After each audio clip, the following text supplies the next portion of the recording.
Baghdad میں ایک بزرگ تھے تو درزیوں کا کام کرتے تھے. اللہ کے نبی حضرت ادریس علیہ السلام بھی درزیوں کا کام کرتے تھے. خوش ہوئے نا بات سن کے؟ پیشہ کوئی بھی برا نہیں، ایک برا ہے وہ ہے ہاتھ پھیلانا، اس کے علاوہ کوئی پیشہ برا یہ برا نہیں، یہ ہاتھ پھیلانا برا ہے. حضرت شیخ محمد بن حسن کہتے ہیں کہ وہ بزرگ جو تھے نا، امام غزالی نے لکھا ہے، وہ درزیوں کا کام کرتے تھے تو اس زمانے میں نا کھوٹا سکہ بھی کبھی کبھی آ جاتا تھا. کھوٹا سکہ پرانے لوگوں کو تو پتا ہوگا، چلو نوجوانوں کو بتا دیتا ہوں. چاندی کے سکے ہوتے تھے تو اوپر سے جب وہ کھس جاتا تھا نا نمبر، تو اس کو کہتے تھے اب کھوٹا ہو گیا. کیوں جی بزرگوں ایسے ہی ہے، وہ کھس جاتا تھا تو کہتے تھے سکہ، تو وہ چلتا نہیں تھا کہیں بھی. تو وہ بابا جی کی دکان مشہور ہو گئی تھی کہ وہاں کھوٹے سکے بھی چل جاتے، لوگ دے آتے تھے کھوٹے سکے. بہت سارے لوگ دے دیتے، بابا جی چپ کر کے قبول کر لیتے. مشہور ہو گیا، جو بھی جاتا کھوٹے سکے دے آتا، بابا جی قبول کر لیتے. پھر شام کو نا گھوڑے پہ بیٹھ کے جاتے اور دریا میں بہا.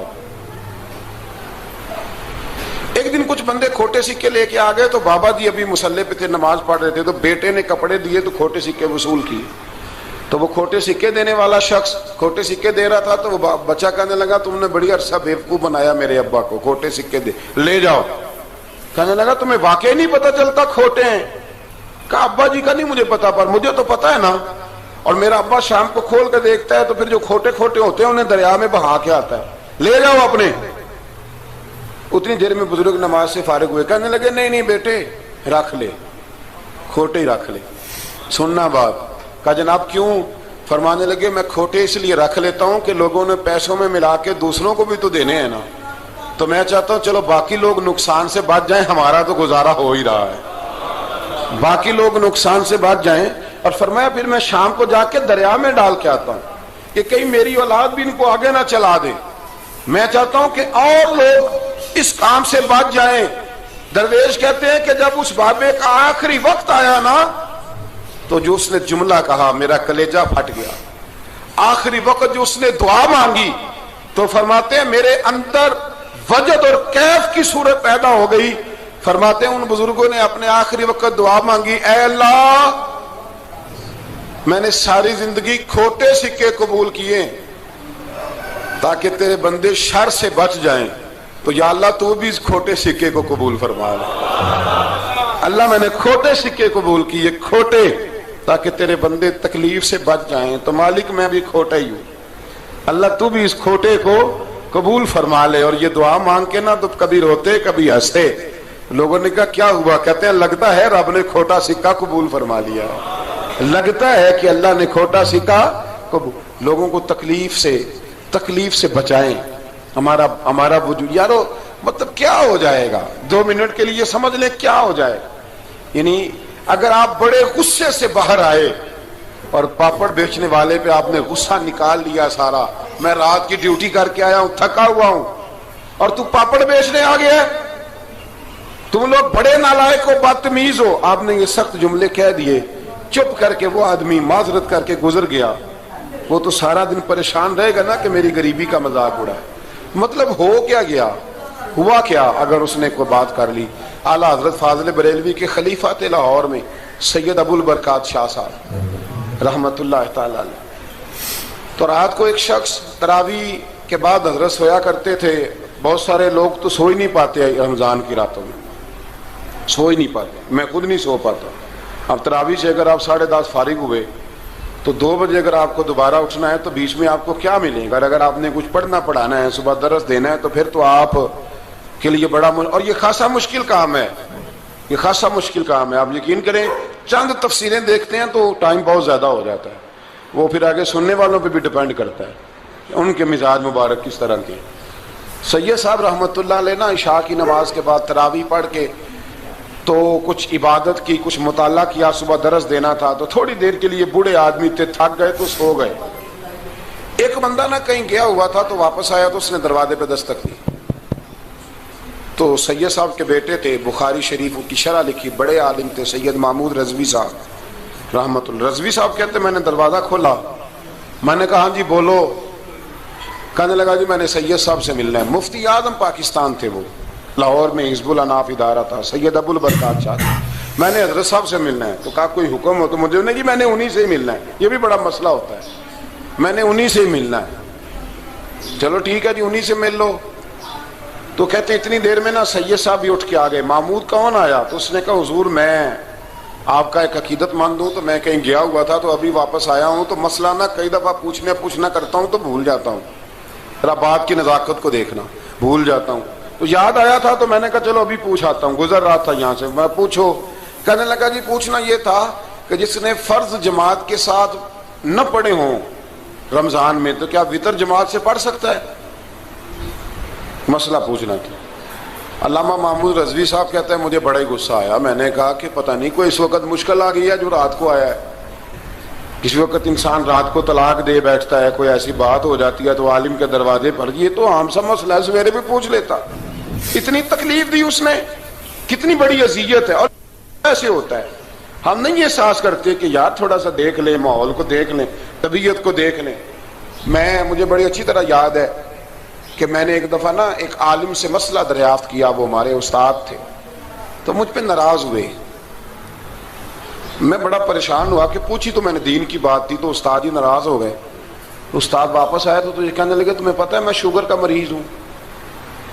میں بڑی تکلیف میں تھا, اور میں نے نماز کے لیے میں جلدی کیوں اٹھ کے چلا گیا تھا, میں نے ایک روٹی کھانی تھی, مجھے کچھ ہو رہا تھا.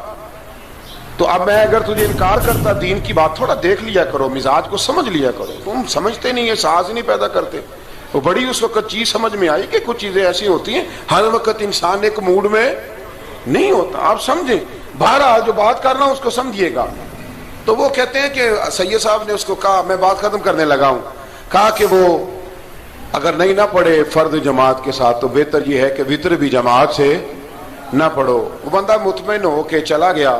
سید صاحب اپنے کمرے میں چلے گئے تو علامہ صاحب کہتے ہیں مجھے بڑا غصہ آیا. میں نے اس کو بلایا, میں نے کہا کہ کیا تیری جان کے مصیبت میں آئی ہوئی تھی, اسی وقت ہی مسئلہ پوچھنا تھا, اسی وقت ہی پوچھنا تھا, دن نہیں چڑھنا تھا, یا تجھے حضرت اسرائیل بتا گئے تھے کہ تیری آخری رات ہے؟ کہتے میں نے پورا غصہ نکالا اس کا. میں نے کہا تو بڑا ہی بیوقوف آدمی ہے, بوڑھے آدمی ہیں, اور بڑی مشکل سے نیند آتی ہے, آ ہی گئی تھی تو آ گیا ہے. کہتے میں غصہ کر رہا تھا تو سید صاحب آ گئے, تو آ کے مجھے ڈانٹا, چپ کر, اس طرح کسی کے ساتھ بات کرتے ہیں. پھر اس کو کہنے لگے بھائی معاف کرنا, یہ ابھی بچہ ہے, اسے پتہ نہیں. کہتے ہیں پھر مجھے کمرے میں لے گئے اور بہت بڑا ہی جملہ کہا. اگر آپ اپنا کلیجہ ٹھنڈا کرنا چاہیں نا تو اس طرح بھی کر سکتے ہیں. بہت بڑا جملہ کہا. کہنے لگے معبود مسئلہ تو میں نے بتایا, تمہیں کیا تکلیف ہوئی؟ اور پھر فرمانے لگے شکر کرو اللہ کا, اس دور میں بھی کوئی دین کی بات پوچھتا ہے. شکر کرو اللہ کا, اس دور میں بھی کوئی دین کی بات پوچھتا ہے. شکر کرو اللہ کا, کوئی دین کی بات پوچھتا ہے, ورنہ تو لوگ پوچھتے ہی نہیں. تو اگر آپ خوش کرنا چاہیں اپنے آپ, تو آپ سائیکل والے پہ غصہ کرنے کی بجائے یہ بھی تو کہہ سکتے ہیں نا شکر ہے رزق حلال کما رہا ہے, مانگ کے نہیں کھاتا, شکر ہے یہ محنت کر رہا ہے اپنی. تو آپ اپنے ذہن کو اس طرح کا بنائیں, سوچ کو اس طرح کا بنائیں. آج اس جمعے میں ہم نے ارادہ کرنا ہے کہ ہم نے آسانیاں دینے کی کوشش کرنی, ہم نے لوگوں کو تکلیف نہیں دینی, ہم نے کسی کو آزمائش میں مبتلا نہیں کرنا, ہم نے کوئی ایسا کام نہیں کرنا جس کی وجہ سے لوگ سمجھیں کہ یہ آدمی بوجھ بن گیا ہے. کبھی بوجھ نہ بنے.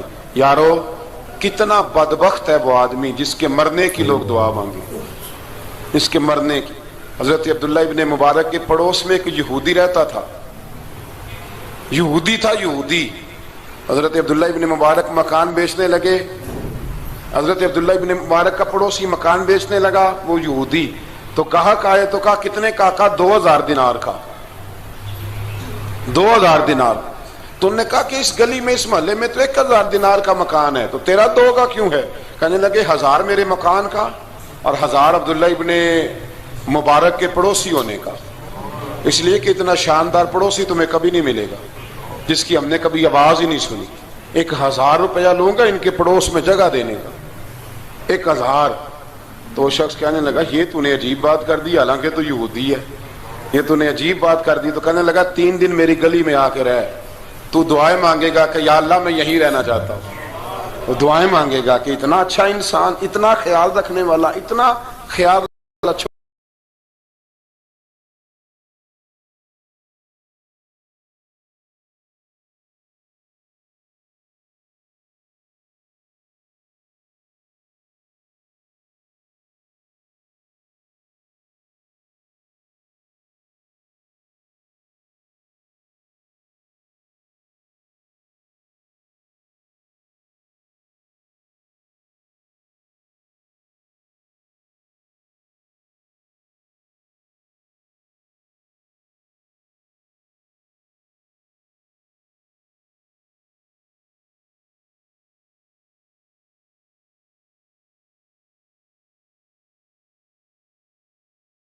کسی سے پیار کرے.